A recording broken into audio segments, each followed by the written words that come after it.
multiply exponentially, much like rabbits and wire coat hangers. Scowling at the newest stacks on his desk, Special Agent Brandon Eddison can't help but wonder how they would look on fire. It wouldn't take much. Just a flick of a match, the snick of a lighter, the corners of 1 or 2 pages in the middle so it would catch nice and evenly, and then all the papers would be gone. If you set them on fire, they'll just print them off again, and you'll have all of it plus the paperwork about the fire, says a laughing voice to his right. Shut up, Ramirez, he sighs. Mercedes Ramirez, his teammate and friend, just laughs again and leans back in her chair, stretching into a long, slightly curved line. Her chair creaks in protest. Her own desk is covered in papers. Not stacks, just covered. If he asks her for any specific piece of information, she'll find it in under a minute, and he will never understand how. In the corner, facing their angled desks, is the lair of their senior partner, Supervisory Special Agent in Charge Victor Hanoverian. To Edison's disgust and amazement, all the paperwork on that desk seems to be done, sorted into colored folders. As the leader of their intrepid trio, Vic has more paperwork than either of them, and he always has it finished first. 30 years in the Bureau does that to a person, Edison supposes, but it's a terrifying thought. He looks back at his own desk, at the newest stack, and grumbles as he reaches for the top pages. He has a system, one that baffles Ramirez as much as hers unnerves him, and despite the height of the pile, it doesn't take him long to move the papers to the appropriate columns at the back of his desk, sorted by both topic and priority. They align neatly with the back edge and corners of the surface, alternating portrait and landscape within each stack.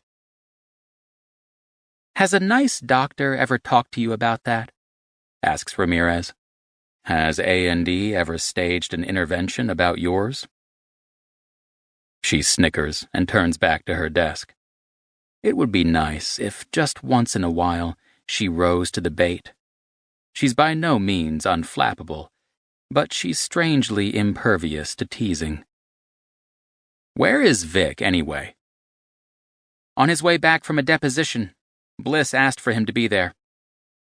He wonders if he should point out that 3.5 months after they rescued the surviving girls from the burning garden, she's still using the butterfly names, the names the victims were given by their captor. He doesn't point it out. She probably knows. The job is easier, most of the time, if they can put everything in neat little boxes in their minds, and who the girls were before they were taken is harder to integrate. He needs to get to work. It's a paperwork day, or mostly, and he really should make at least one of those piles disappear by the end of the day. His eye falls on the colorful tower of folders that lives on the back right corner of his desk, growing over the years with more folders, but no answers. That stack never disappears. He leans back in his chair and studies the 2 framed photos atop the squat filing cabinet that holds his office supplies and blank forms. One is of him and his sister on a long-ago Halloween, one of the last times he saw her, before she got snatched off the street on the way home from school. She was only 8 years old. Logic tells him she must be dead. It's been 20 years, but he still finds himself examining any 20-something woman who resembles her. Hope is a strange and fickle thing. But then so was faith, strange and fickle. Back when she was just his sister, rather than a missing child statistic.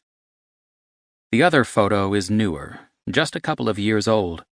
A souvenir from the most disturbing and unexpected day trip he's been on that didn't involve work. Priya and her mother dragged him on a number of strange sightseeing trips during the 6 or so months they lived in D.C., but that jaunt was the stuff of nightmares. He's not even sure how they ended up in a field full of massive presidential